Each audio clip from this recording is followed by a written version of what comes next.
keep your Brady IP series printer operating optimally, it is important to regularly clean your printer. This will guarantee a consistently good printed image and will prevent premature wear of the print head. To clean your printer, you will need compressed air and cotton or foam swabs soaked with isopropyl alcohol. In the print head and media feed rollers, open the cover, push the green print module release button.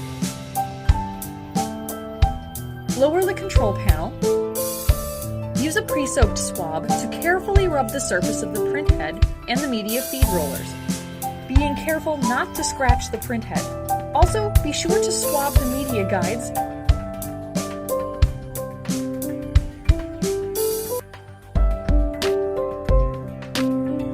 and the 3 sensors shown here.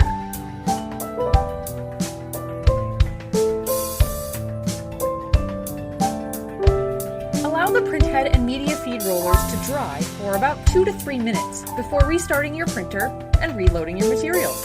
That's all there is to it.